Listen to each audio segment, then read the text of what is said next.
If you love chicken wings and if you love boobs, well, that combination will be far less, as Hooters are closing down several of their restaurants. And Hooters is not alone.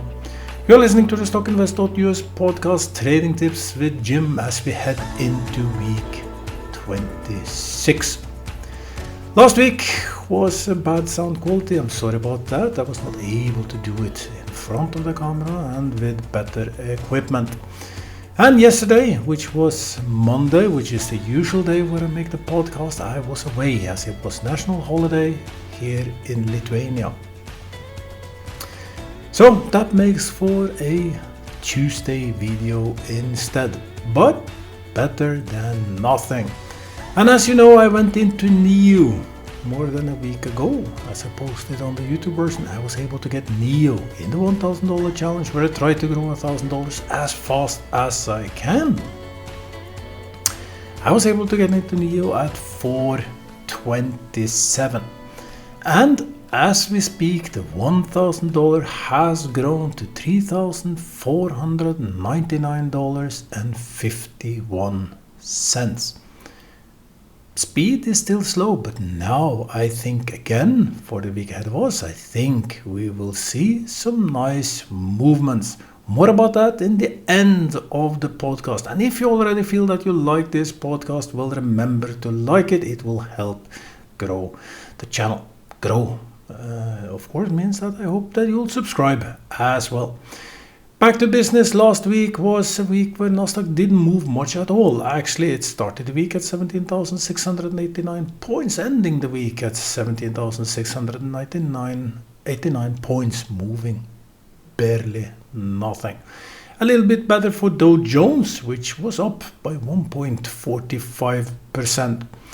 Last week happened what I actually thought would happen. So nvidia was struggling, but many of the smaller stocks were moving upwards. And I told you I thought we would see a little shift from the magnificent sevens, etc., into more stocks. As many stocks were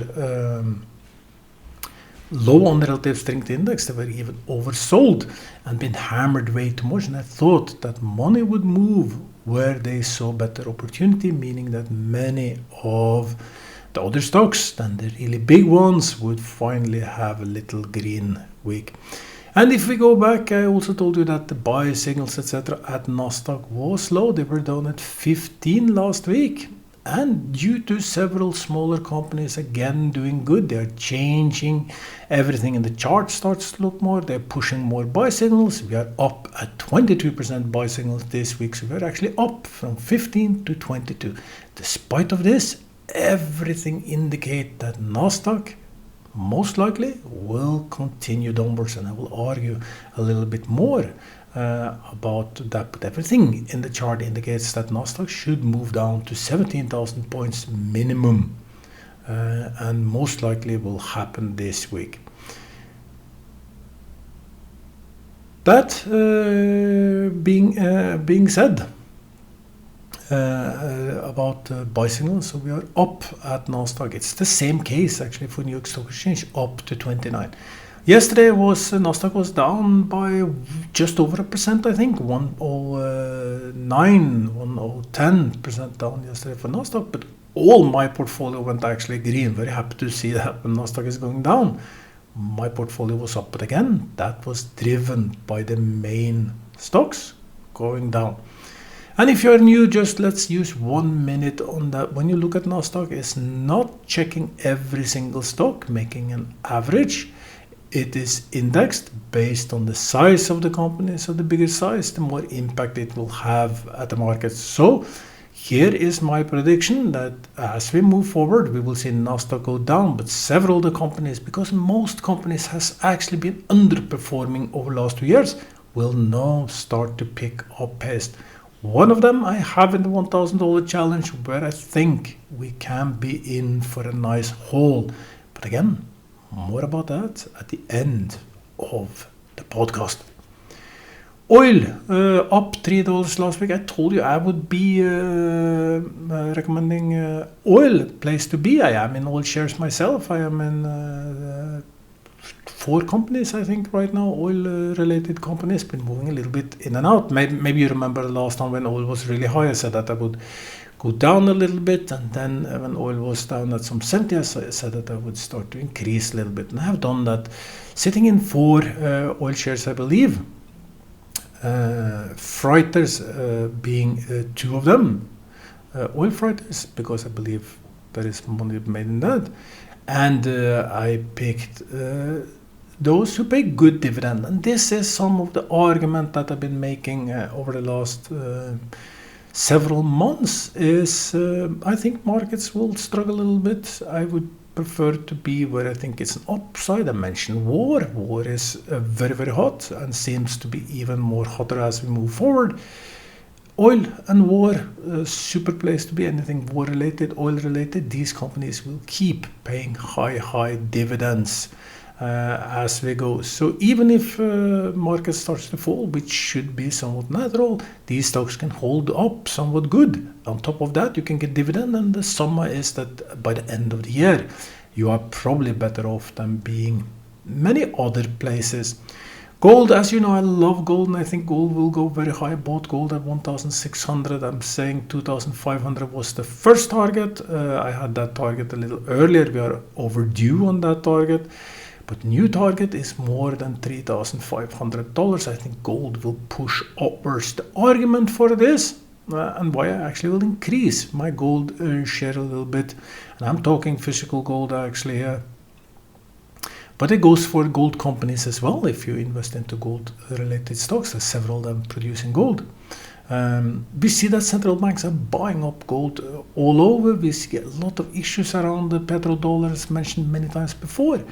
Gold seems to be a safe haven for many. Same argument I will make for Bitcoin and crypto. And speaking about crypto had a somewhat strong fall last few days, giving, in my opinion, a strong buying opportunity. I was picking up crypto when Bitcoin was at 30,000, along with some meme coins, etc. And I've been adding a little bit more, and I added a little bit more yesterday. I think there is a potential upside in crypto. And again, just a repetition, as I said before, I think that a part of your portfolio should maybe be crypto. Yes, it can go hard down. You should be careful about these meme stocks, but there are many things indicating that gold and crypto may do better than the stock market as we move forward. So that's just trading tip. The 10-year treasury yield moved slightly up last week by 0.04 to 425. And the end of the week, there will be personal consumer expenditure numbers, which will give an idea about the inflation. And the expectation is that it doesn't move. But you heard it here, you heard it at this podcast, Trading Tips with Jim, which is in the 5th season. I told you before inflation started, before the interest rates started to go up, you heard it all here in this podcast. And I'm telling you that we are not done with inflation. Yes, they can push inflation down to the level, but it's just a matter of time before it's beefing up. 2 biggest arguments for these things is the following. So China have been struggling, and they have a weak yuan selling, and we know that we buy everything from China, so we get cheaper goods from China. But now there is more and more tariffs being imposed. And what does this mean? It simply means that the cost to you, the end consumer, will be higher for the similar products. The other thing is that I don't think oil prices will go anywhere. And oil equals energy, and energy equals the major part of the inflation index composite. So what elements, because energy goes into absolutely everything. I think oil will remain high, and I think that will keep the pressure on the economy.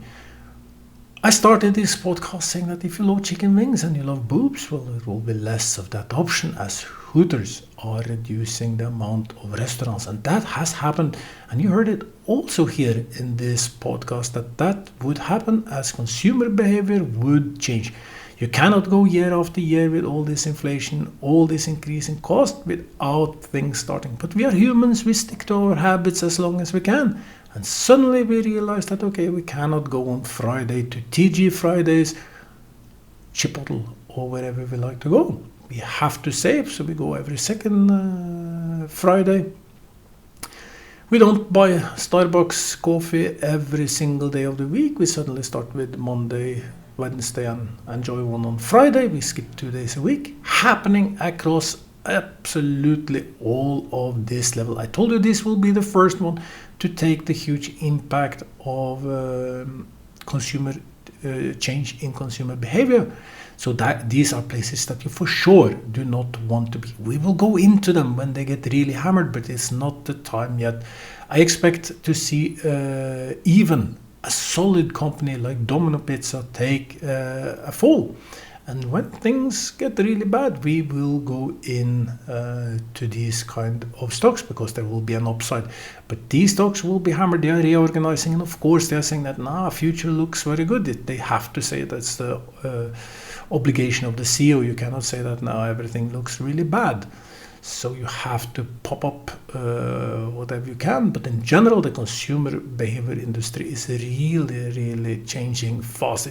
And this happens every single time. It's the same thing. There is a slowness. I was a little eager waiting for these things a little earlier, but when it happens really fast. Same thing with your wallet. When you have stretched out your credit cards, when you cannot use more, there is no more free capital. These things starts to happen. So after restaurants wave, after all this, then the second wave comes where we will start to change all our behaviors. We will start to save everywhere we can in electricity.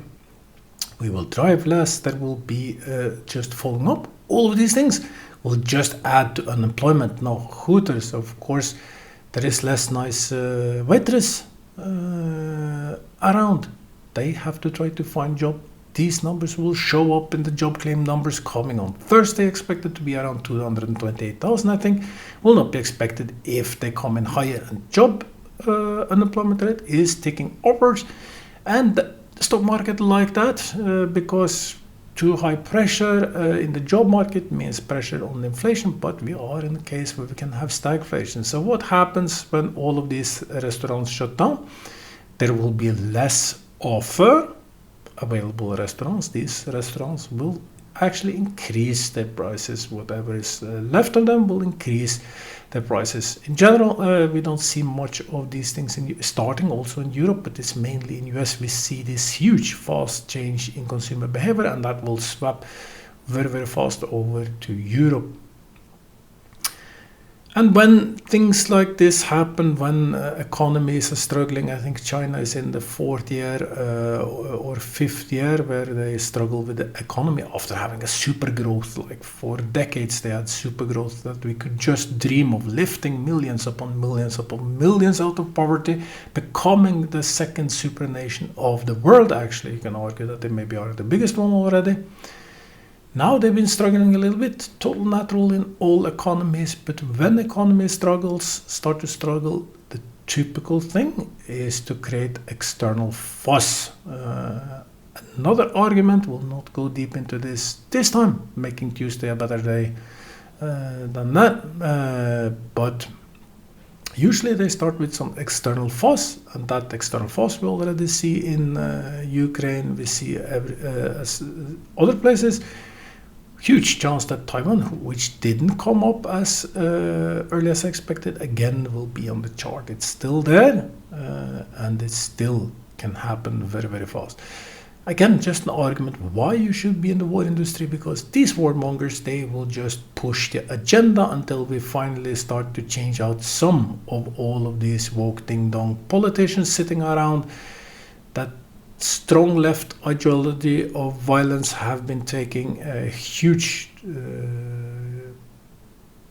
political gains over the last few decades. Now we finally see them move back again, and that can lead to more structure, more stability, and hopefully bring world back, which currently is sitting on the edge of a lot of things. We have to deal with these things much more serious than the jokers currently sitting around in several parliaments, etc.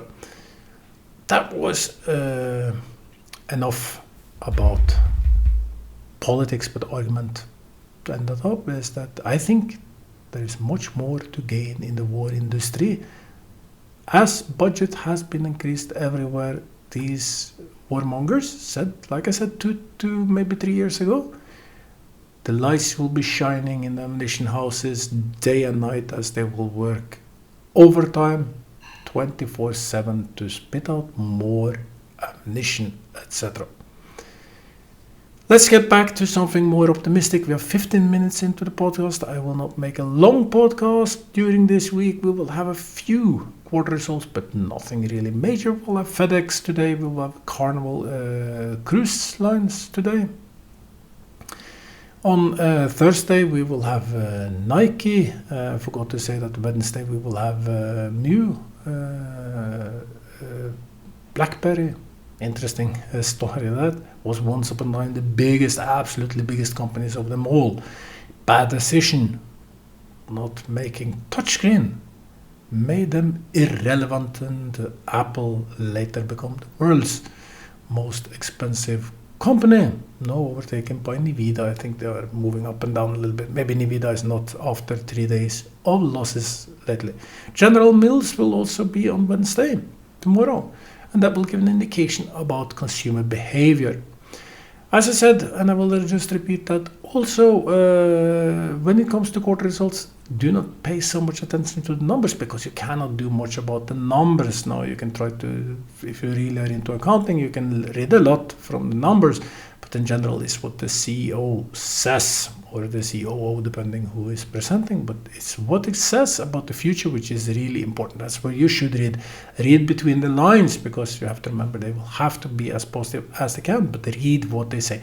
Several, and I said that more than 2 years ago, several of them will say more and more, and it will come very hard in next quarter, that the outlook moving forward is not as optimistic as they should hope for. That is just a warning that the next few quarter numbers may be not as good as expected, and we do know that when that happens and they hit the market, and if they hit worse than expected, you will have a fall. So I expect, now we are ending the second quarter season. This will be the last week of that. We get into new quarter season. I expect much more worse quarter results, as we'll see the real effect when profit margins being squeezed. Some companies, of course, will deliver above others, and you will have to try to find these.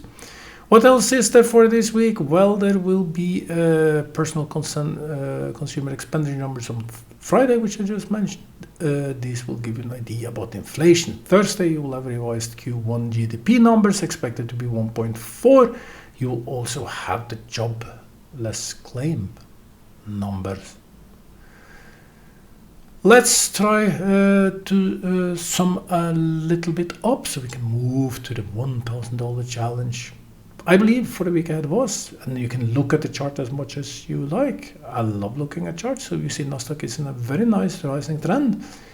Came to the top of the trend just like it should, just under 18,000, now falling back. Total natural, you can expect it to go to the minimum of the middle of the trend, which will be something around 17,200 or something, or continue downwards.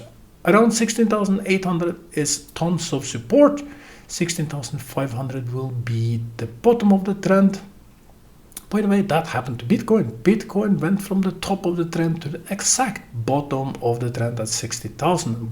Most likely will turn up. Everything in this chart indicates that this index is heading for a red week, but I think, again, it will be driven by the major big stocks that has the highest weight in the index. Index might go down, but many of you sitting in different other stocks may just have a very good week. I had a green day yesterday, Nasdaq being down. I expect that thing to happen. I think that I might be in some of the right stocks. $1,000 challenge. I know most of you follow this. You want to grow your money and you want to try copy what I'm doing. Please do know that I do mistakes from time to time. And despite was lucky with the trading tips in the previous trading tips that we have, the portfolio that I have for so many years, just raking in money, changed to $1,000 challenge, reset everything so you could follow, and been running this now for the better part of, I think it must be 9 months. I have to go back and check, but I started with $1,000 because I started trading with less than that back in the 90s, 94, 95, somewhere around then. Started much less than, was able to grow that to quite decent money. So I wanted to see if I could just do the same thing. We would go into stocks overhammered. We use especially relative strength index because I love it. It's very reliable. But do remember, when it's oversold, it can fall even faster. Same thing with overbought, it can go even faster. What happened to Bitcoin? Bitcoin was oversold at 64,000, but then just fell in a single huge drop down to 60. Typical RSI movement. Here is maybe I begin to view like stop loss being the best I can say, but I remember starting this podcast I was speaking about greed and fear, and here is maybe this is the best tips, I'm not sure, but in general use greed and fear. You should buy when everyone is fearing and the greed is too high. You should sell. Use greed, use fear. It's very, very powerful, because when everyone is scared, there will usually, yes, you will be in for a ride downwards, you will take a risk, but it usually works.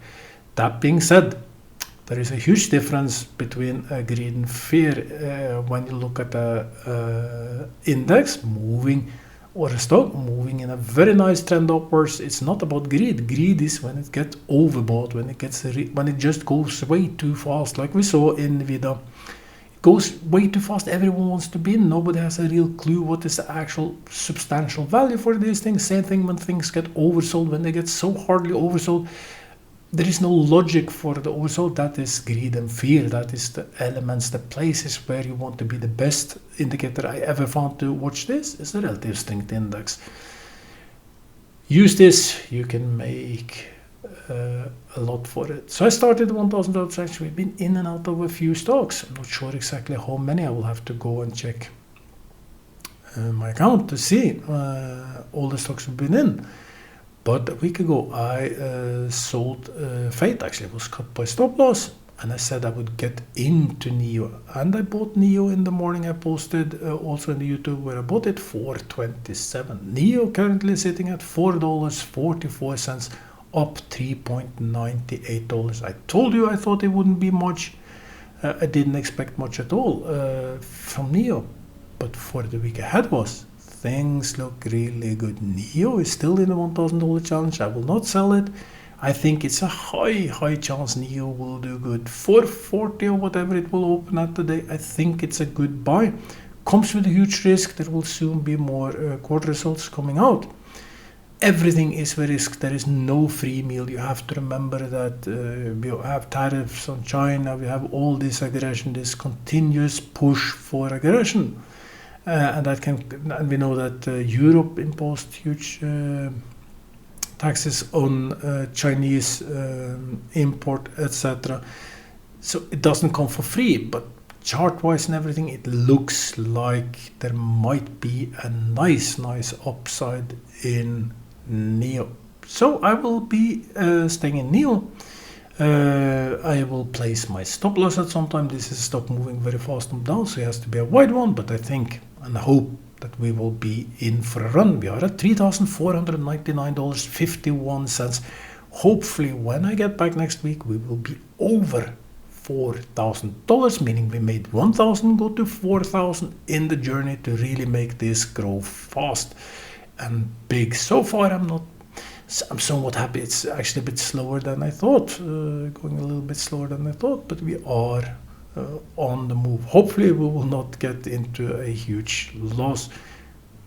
May happen, you never know. We will have stop loss to reduce most of the impact of bad days, but given the markets how they look now, any day we can get into a situation where market have some small cracks going down 2-3 maybe 3.5%. And if that happens, just be prepared that everything will fall as well. NIO is in the $1,000 challenge also for the week ahead of us. Last week I told you, I believe PepsiCo will do good. Actually, I wanted to buy it, but I thought it would be just a few percentage upside, so we wanted a little bit more. But I told you, if you're in the geared account, I think that PepsiCo was super bad. No, and actually Pep made up $4.86 over the week. It started quite high on Monday, so it's not fair to say that, but still up a few dollars. So if you were in any gear trading accounts, you probably made quite good money on PepsiCo. I will end this podcast 25 minutes in. I will end it just which I sometimes do, giving you a little personal insight. So yesterday was a holiday here in Lithuania. It's because of the Johannes Day, called Joninnes here in Lithuania, called Jonsok in Norway. I know there is a lot of Norwegian followers of the podcast, so they have Joninnes here in Lithuania. Jonsok, we call it in Norway. It's Johannes Day, the Johannes the Baptist Day, where they light up fires in the beach, do the same thing. Most places actually lighting up fires, celebrating the Jonsok or the Joninnes Day. Difference is that here in Lithuania they made the second day day off. No, so yesterday was a day off, meaning that had a long weekend. That weekend spent driving up to the coast of Lithuania, coast of the Baltic Sea. And one of the things that I was able to do was looking for amber at the night using ultraviolet lights. Found some, not very much, but very, very funny. And I probably will post a picture on the YouTube version where you can see some of the amber found on the beach.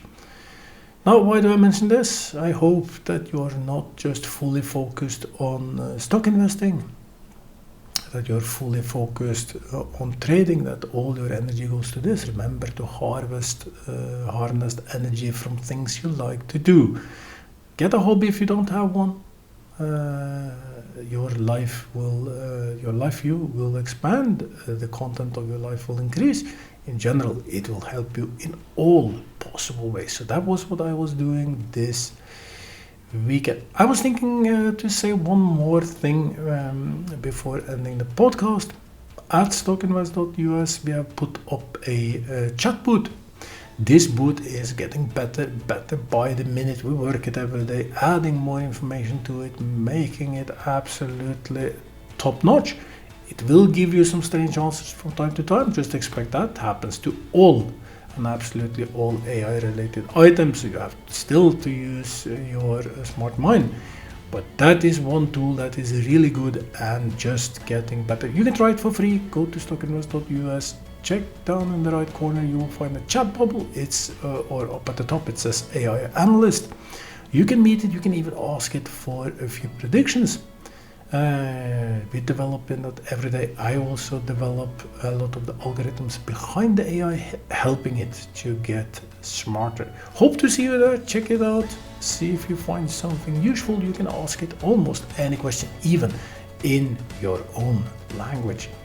28 minutes, time to say goodbye. I hope you will have a perfect weekend, and by the end of the week that your portfolio will be greener than the beginning of the week. Of course, I hope to see you back in just a week. Bye. Welcome to stockinvest.us stock analysis. We remind you that trading involves a high risk of losing money, and that you should speak with a financial advisor before buying or selling any securities. You should not base your investment decision upon stockinvest.us.